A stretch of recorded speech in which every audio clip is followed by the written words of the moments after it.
What's going on, everybody? I have a friend who asked me to do some maintenance on his F2, and I figured I'd take this opportunity to take this apart for you guys and show you how to maintain these, what you need, what you're looking for, basically, how to take them apart, how to put them back together, and hopefully answer any questions that any F2 owners may have that they may not have already known. Uh, just a note, viewer commented on one of my other maintenance videos and said that he would like to see me shorten the videos in general because it's a lot of good information, but he felt that the videos were going for too long. So I'm gonna take his advice into consideration, and I'm gonna try to keep this video under 15 minutes. So I'm not gonna insult anybody's intelligence. If you're watching, I'm not gonna pretend you're fucking stupid. If you're teching, you've probably been doing this for a while. If you're teching on an HPA specifically, you've probably been doing this for a while, so you shouldn't need me to tell you how to take apart your AEGs.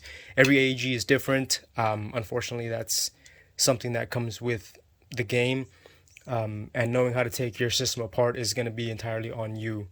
So I'm not going to show you how to take the body apart. That's completely something that you need to know how to do for yourself or figure it out at some point. I'm just going to get right into the system. Which is this. I've already taken it apart. I would have done the full disassembly, but I didn't think about making a video until after I was getting ready to put it back together, actually. So I'm already done doing everything that I was going to do to it. I was just, as I was putting it back together, I was like, shit, this might be some good information to pass on to, viewers, anybody that has any questions about it. So I figured I'd take my camera here and do the video real quick and pass that on. So,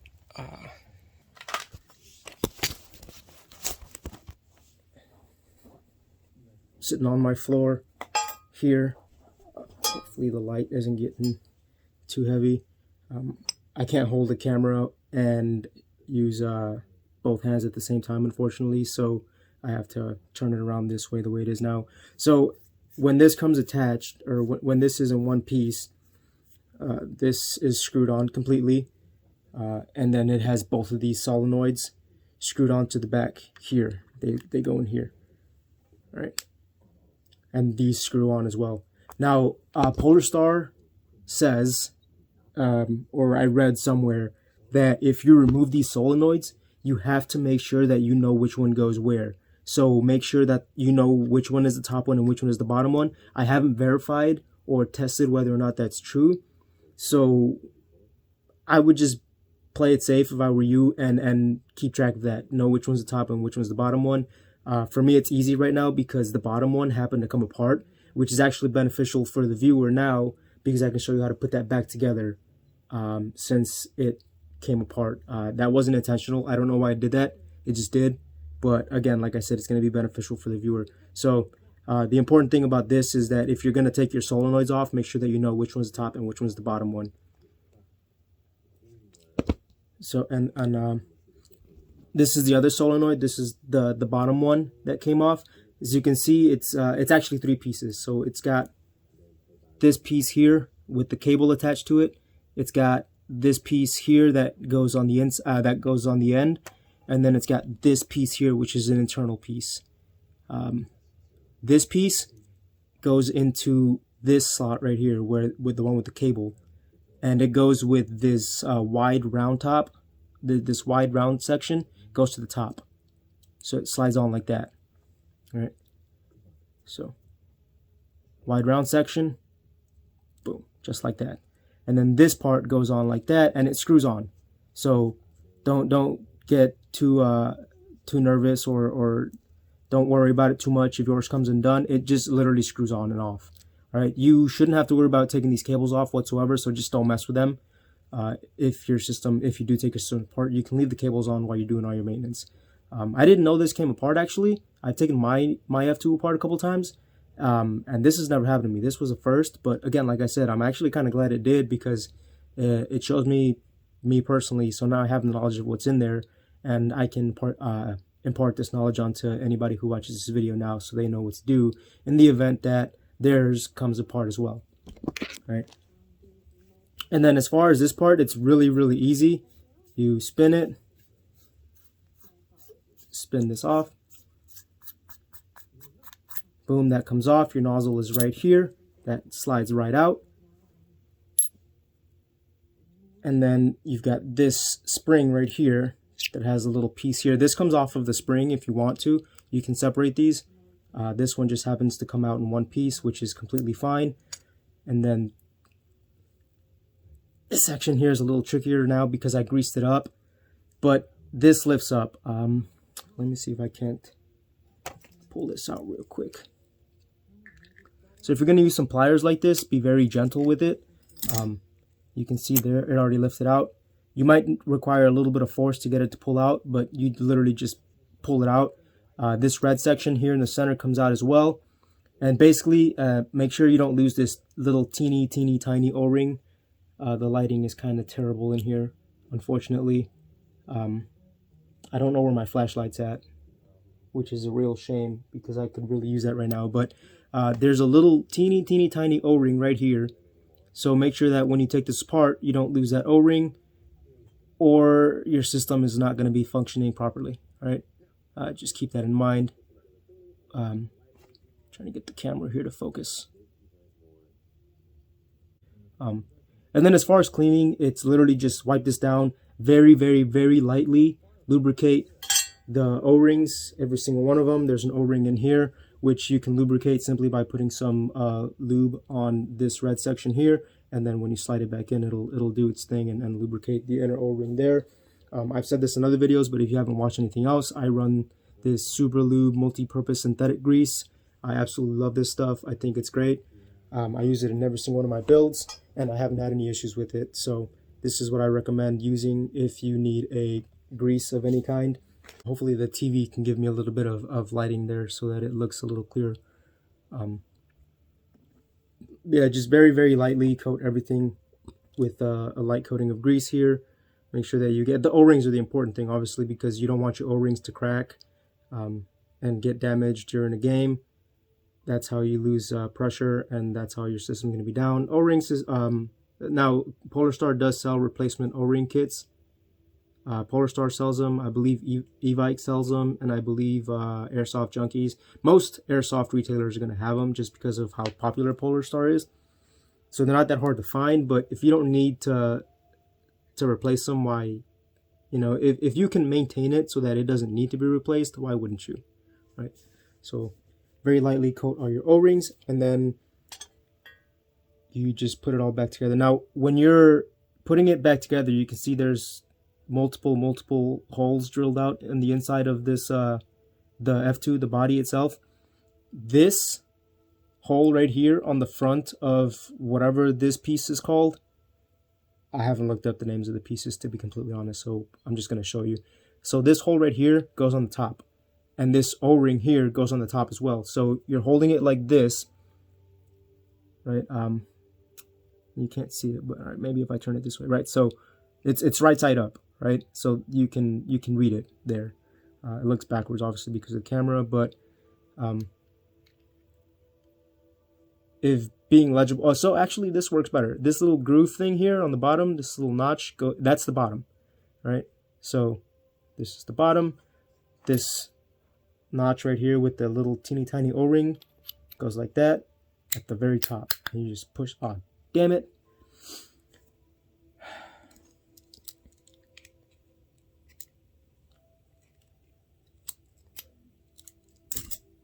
Alright, don't do what I did and forget to put parts in. This goes in first. This one with the double O-rings goes in first. Boom. And then this one goes in.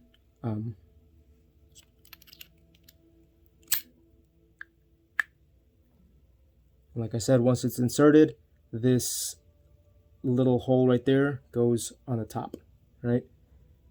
From there, you drop in the spring. Boom, just goes right over that. The nozzle you can either put on here if you want, or you can slot into here directly and just close it back up.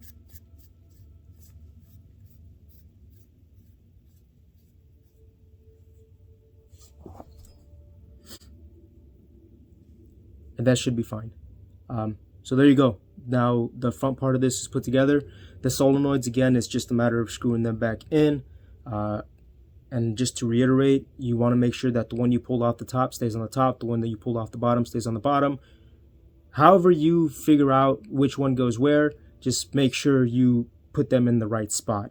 Again, I personally don't know if switching them is going to affect anything, but according to Polarstar, it will. So make sure you put them in the same spots that you pulled them out of. Now you'll notice that I put some black tape here on my buddy's, on this piece here. I'm not really sure again, I don't know what the part's called, but you notice I put some black tape on here. That is because when he inserts this into the gearbox here, he was having it a lot of play, so it would move noticeably back and forth while he was trying to use it, which was causing a whole bunch of malfunctions and misfeeds and what God knows what other kind of problems with it that he told me about. So he doesn't have the shims that go in here. Polarstar does make shims that you can get. They come in 0.152 inch and 0.157 inch or something. They're extremely small. I have them in my systems. He doesn't have them in his. You can pick them up off of the Polarstar website, Evic, and I believe Amped Airsoft. Pretty much all the same retailers that you can buy stuff at should have them if you're lucky. So if you put those in there, they'll keep your gearbox, they'll keep your system in place within the gearbox, so there's no play whatsoever. He doesn't have them, so I'm improvising. I just put a piece of black tape on there, and then I took an Allen key, and then I stuffed the tape down. Boom. And then once you do that, you fit it in here. You fit it into your gearbox, and you close it up to make sure that the tape sits properly. And then now it's not moving whatsoever once the gearbox is closed up, which is exactly what we were going for, so mission accomplished on that end. It's just a cheap way to solve that issue if you have movement in your gearbox. If you would prefer to go the better route, in my opinion, because it's designed to be used with the system, pick up the shims. They're not that expensive. They're like $2-3 if I remember correctly. Again, I bought mine a while ago, so I don't remember how much I spent for them. Spent on them. But they're out there, they're available, and they're super, super helpful. Just make sure that you look at the chart for them, because different gearboxes require different sizes. So if I remember correctly, VFC requires a 0.157, but say a G&G gearbox and a ICS gearbox will require the 0.152. So there's a whole list on the Polarstar website that will tell you which gearbox requires which size, so that it's real simple, real easy. Just look up the size, look up the gearbox. Well, look up the gearbox and it'll tell you what size you need, and just go about it that way. It's a real simple install. For the F2 specifically, you just take the shim itself and pop it in there. You might need some kind of tool to get it to really sit in. But once you get it in there, if you got the appropriate size, there shouldn't be any play in your gearbox whatsoever. And then for a Kythera, which is my other system, because I haven't used anything besides an F2 and a Kythera, but for my Kythera, they slot directly onto the posts inside your gearbox right here. So different ways of being designed, but they function pretty much the same way, and they net you the same results. So I'm going to finish putting this back together for my buddy, and hopefully he's happy with the work that I did with it. I hope this helps anybody that may need it, and if you have any questions, feel free to ask me in the comments, and I will answer if I'm able to. And if I'm not, I will try to figure out the answer to your question so that I can give you that knowledge. So my gearbox is closed up. I actually have to open this up again.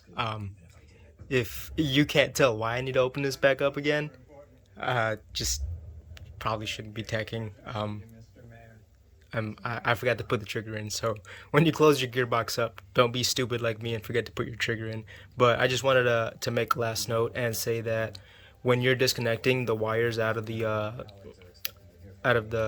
switchboard here, the trigger board, make sure that you keep track of which one goes where. It's really not that hard, but if you haven't read the manual, it can get confusing, and then trying to find the information and read it is just a pain in the butt. So I'm gonna make it easy for you. The top solenoid goes to the bottom plug. The bottom solenoid goes to the top plug. It's real easy, just like that. If you need me to make it any more clear, this top solenoid right here is your nozzle dwell, so that's going to be connected to this one that says J3 and has the N next to it. The bottom one is your poppet dwell, so that one's going to be connected to this one right here that has the P next to it. and I can't see the number, but there is, oh, J2. J2 and P connects to the bottom solenoid. J3 and N connects to the top solenoid. So there you go. And again, don't be stupid like me. Don't forget to put your trigger in. And thanks for watching.